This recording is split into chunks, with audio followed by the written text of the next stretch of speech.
welcome back to my channel, or to my channel if you are new. I am finally here.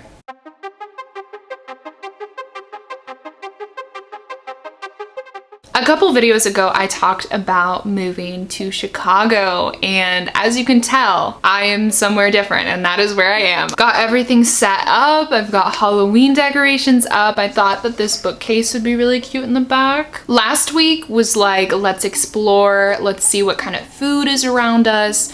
And this week is like, hey, let's get shit together. Last week, during all of the exploring, we found a used bookstore. And as we were about to leave the bookstore, there's none other than Scary Stories to Tell in the Dark in the window. I went back in there just to purchase this. This is the 3-set series, I guess. The 3-book set. Original drawings, of course, because that's all we accept here. Even though they gave me nightmares as a child, they are very important to these books. Scary Stories to Tell in the Dark were popular when I was a kid. Like I said, they gave me nightmares, but for some reason, I have like a fondness for them. And if you didn't know them from your childhood reading them, then you probably know them from the movie that came out in 2019, which was based on these books. I saw it and it was really cool to have some of these drawings come to life, but I feel like it would have been cooler to have been like a TV show anthology series, like a horror anthology. Because there's so many different stories with so much potential. I think it would be cool if they made each story like into an episode, but it was still fine nonetheless. And since it's spooky season, I thought it would be fun to read some of these stories to you guys. And no, I'm not just gonna choose my favorites. I have a cauldron here. And this cauldron has all the page numbers of these stories on here. So whichever page number the story starts at, it's in here. I'm going to mix this up, pull them out, and I'm going to read whichever story it tells me to read. So grab your popcorn, grab your candy corn if you're into that. Cozy up with a blanket, whatever you need to do to get comfortable. I'm going to, like I said, read these stories. I think it'd be cool to do a couple videos. Today's video is going to be, of course, of the first book. Hand in the Cauldron, let's go. This one is number 29. Ooh, okay, oh my gosh.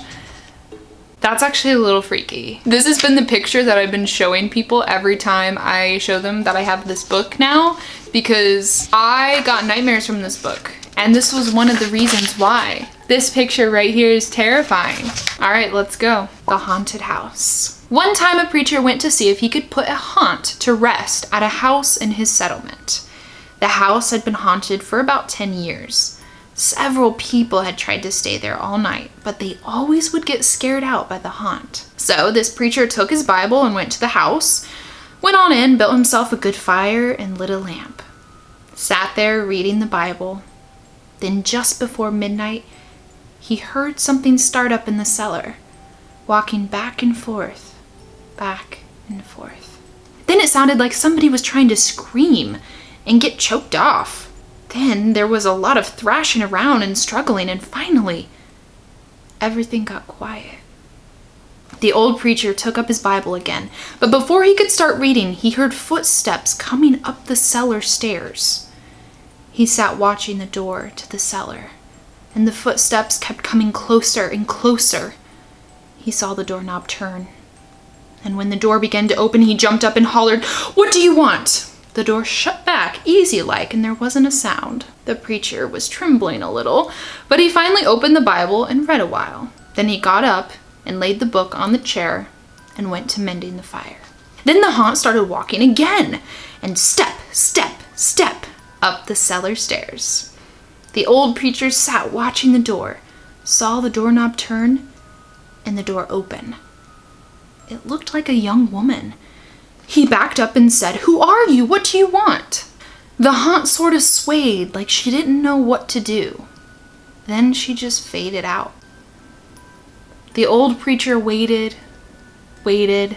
and when he didn't hear any more noises, he went over and shut the door. He was sweating and trembling all over, but he was a brave man and he thought he'd be able to see it through. So he turned his chair to where he could watch, and he sat down and waited. It wasn't long before he heard the haunt start up again. Slowly, step, step, step, step, closer and closer, step, step, and it was right at the door. The preacher stood up and held his Bible out before him. Then the knob slowly turned, and the door opened wide. This time the preacher spoke quiet-like. He said, "In the name of the Father, the Son, and the Holy Ghost, who are you and what do you want?" The haunt came right across the room straight to him and took hold of his coat. It was a young woman, about 20 years old. Her hair was torn and tangled, and the flesh was dropping off her face so he could see the bones and part of her teeth. She had no eyeballs, but there was a sort of blue light way back in her eye sockets, and she had no nose to her face. Then she started talking. It sounded like her voice was coming and going with the wind blowing it.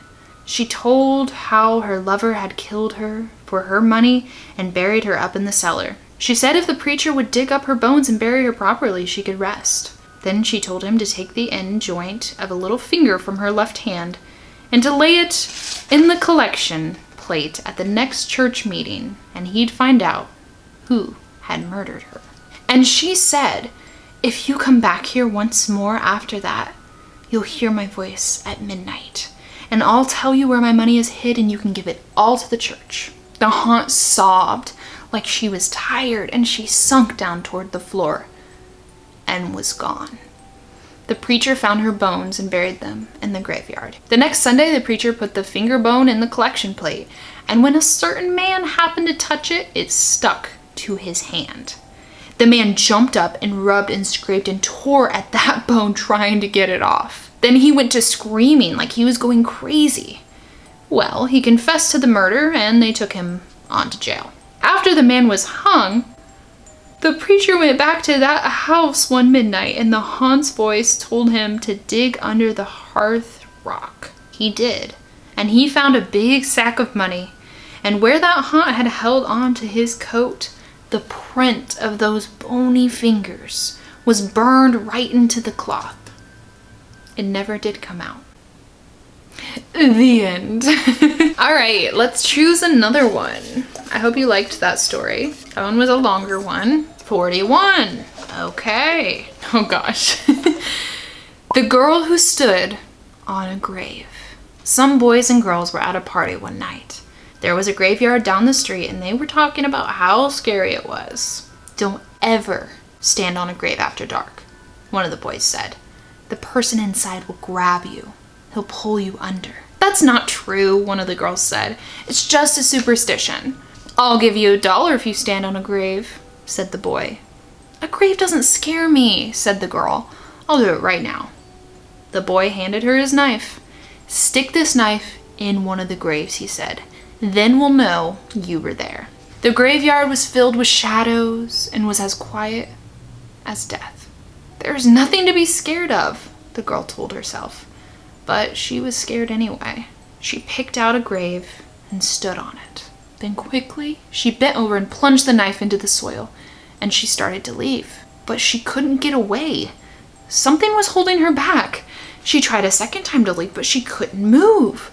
She was filled with terror. "Something has got me!" she screamed, and she fell to the ground. When she didn't come back, the others went to look for her. They found her body sprawled across the grave. Without realizing it, she had plunged the knife through her skirt and pinned it to the ground. It was only the knife that held her. She had died of fright.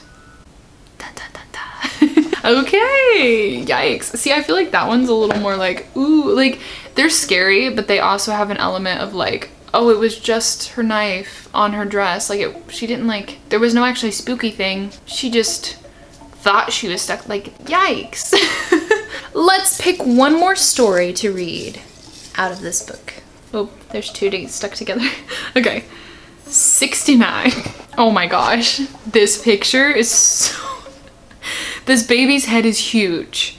It's called The Babysitter. It was 9 o'clock in the evening. Everybody was sitting on the couch in front of the TV. There was Richard, Brian, Jenny, and Doreen, the babysitter. The telephone rang. Maybe it's your mother, said Doreen. She picked up the phone. Before she could say a word, a man laughed hysterically and hung up. Who was it? Asked Richard. Some nut, said Doreen. What did I miss? At 9:30, the telephone rang again. Doreen answered it. It was the man who had called before. I'll be there soon, he said. Then he laughed and hung up. Who was it? The children asked. Some crazy person, she said. About 10 o'clock, the telephone rang again. Jenny got to it first. Hello, she said. It was the same man. 1 more hour, he said. And he laughed and hung up. He said 1 more hour. What did he mean? Asked Jenny. Don't worry, said Doreen. It's somebody fooling around. I'm scared, said Jenny. About 10:30, the telephone rang once more. When Doreen picked it up, the man said, Pretty soon now. And he laughed. Why are you doing this? Doreen screamed, and he hung up. Was it that guy again? Asked Brian. Yes, said Doreen. I'm going to call the operator and complain. The operator told her to call back if it happened again, and she would try to trace the call. At 11 o'clock, the telephone rang again. Doreen answered it. Very soon now, the man said, and he laughed and hung up. Doreen called the operator. Almost at once, she called back. That person is calling from a telephone upstairs, she said. You'd better leave. I'll get the police. Just then, a door upstairs opened. A man they had never seen before started down the stairs toward them. As they ran from the house, he was smiling in a very strange way. A few minutes later, the police found him there and arrested him. No. Yeah, okay, see, that one's more like could actually happen kind of thing. You know?